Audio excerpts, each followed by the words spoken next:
Okay, let's talk briefly on the youth economy, and just give us an update. Yeah, well, we opened our office on Monday, and the office is on Chaussee Road. The youth economy is something I'm very excited about, very excited. And then regionally, even internationally, the excitement is there also. We have a program from the Commonwealth Secretariat, a program in digital training, which is running. What I wanted is to have a special space for young people in the economic ecosystem, a special space, right? That space means that young people will be able to get their dreams, let their dreams come into reality. I described it as turning hobbies into entrepreneurship and skills into business. Now, some people will exaggerate and will make you believe that everybody will. That's not everybody can't. What it's going to do is going to create an environment for people. I'll give an example.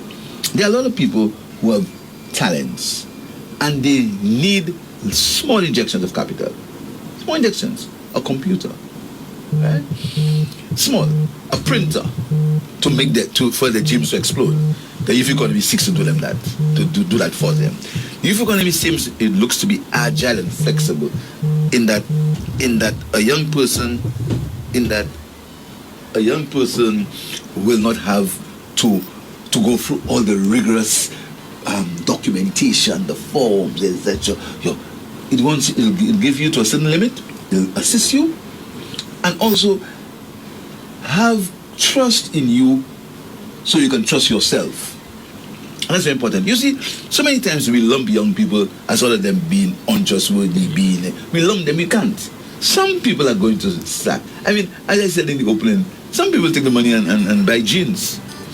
Some of them will. Yes. A small minority. Yeah. But we lose millions of dollars in massive enterprises. But nobody complains about it. We give people incentives for millions of dollars and they never do the hotel, they never do the business. But if a young person, but you must give our young people a chance. And the youth economy seeks to give young people an opportunity in an agile and flexible environment to meet some of their dreams. Yes, now, like many of the projects established by governments, yours and previous administrations as well, and they may seek to attract a particular demographic.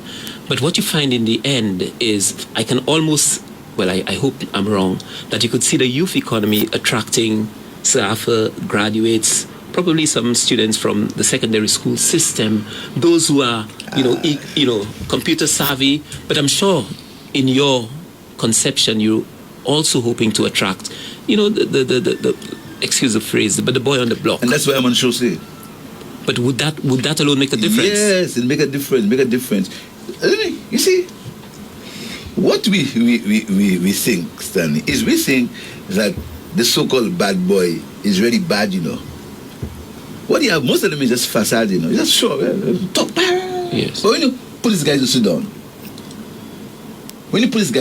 down, and just you sit down there, I talking to you, you see a completely different individual, And I mean, it's very sad to see some of these guys, they get arrested and they bad and they block, they have guns in their waist and things. When you eyeball these guys, it's very different, I'll tell you something. We have already given a grant to a guy to buy a weed eater. Yeah. The guy's life has changed if he's a weed eater. And that is why we aim to go there. We aim to go there to the at-risk youth, you see, and we want to give them a chance because they don't have papers. Yes. What about the decentralization of the youth economy? No, we just started now. We're going to be... But there's the intention to be in Vieux-Fort. In fact, we want to open an office in Vieux-Fort because the youth economy comes together with the micro and small business in the micro and small business incentives. Yeah. For the first time, we borrowed $10 million to put into small and medium-sized enterprises. Yes. And that's an initiative that we don't even hear about that we're supposed to have. First time, $10 million for small businesses. Would there be a payback? Is part grant and part loan. Part grant. And what sort of interest would that attract? Minimal. 3%, 4.5%, 2%. What's the age limit on that? For which one? For the youth economy? The youth economy is 18 to 35. The United Nations Definition of youth. Okay. Yeah. And then for the micro and small business, anybody up to 60. Okay. So the youth economy will create that kind of environment to teach people how to reinvest, how to do research and development. We have a smart classroom in there where there's going to there are computers, there are visual aids, where people come for training. That training can come from abroad, so the training can happen virtually. So we have a room specially set up for that. So a lot of it is going to be training. So apart from helping materially, we're going to train and we're going to help them in their marketing.